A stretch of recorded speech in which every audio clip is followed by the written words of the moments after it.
কে villain, কে খারাপ, কে ভালো, এগুলো ডিপেন্ড করে কি স্টোরি কিভাবে বলা হইতেছে।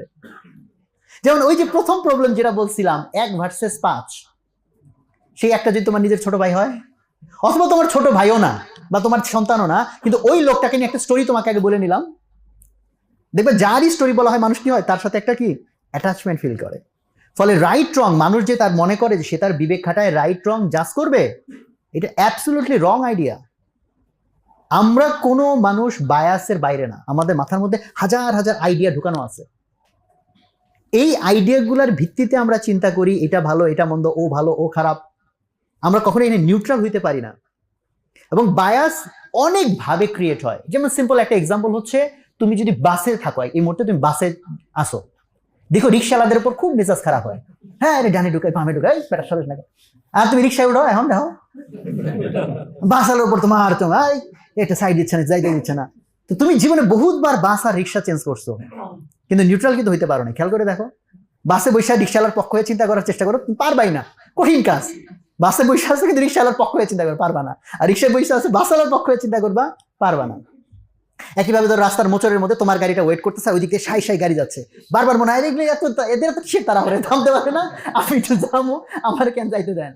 আর তুমি যদি সেই যাওয়া গতির মধ্যে থাকার ওই দিকে কেউ নাক গলানোর চেষ্টা করতেছে, আরে এই লোক কি বেদব, এটা তুই আমরা যাইতেছি, তুই কেন এর মধ্যে নাক গলাচ্ছ, তুই থাম, তো তারা ওরা কিসে, তাই না? সো আমরা প্রত্যেকে প্রথমত নিজের পক্ষে। এটা একটা খুবই জটিল বায়াস, খুবই কঠিন বায়াস। যেমন ওই যে বললাম ওই 5 ভার্সেস 1, মানে 5 কেন, 5 লক্ষ লোক যদি মারা যায় ভার্সেস একজন শুধু হলো আমার সন্তান বা আমার মা। তুমি বলো ভাই ওটা 5 লাখ কেন, 5 কোটি মরুক, আই ডোন্ট কেয়ার, এই একটা বাঁচাইতে হবে। চিন্তা করছো? ফলে আমরা যদি জাস্ট আমাদের আকল খাটাই, আমাদের ব্রেন খাটাই, আমাদের বিবেক খাটাই আর বলি যে আমরা বের করে ফেলবো কোনটা ভালো কোনটা মন্দ, এইটা অ্যাবসলিউটলি ইম্পসিবল। যেমন ট্রেন প্রবলেমের একটা বায়াস তোমাদেরকে ক্লু দেই।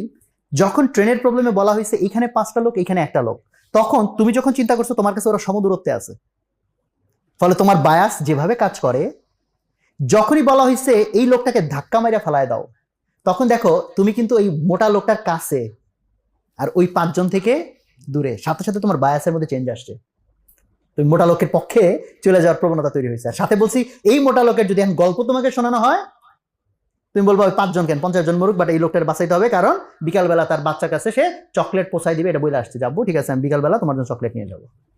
খেয়াল করছো স্টোরি কিভাবে আমাদের ব্রেনকে প্রভাবিত করে, ক্লোজনেস কিভাবে আমাদের ব্রেনকে প্রভাবিত করে।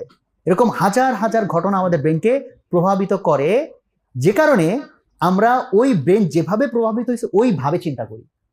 রাইট রং এটা ডিফাইন করা মানুষের জন্য kind of impossible, absolutely impossible.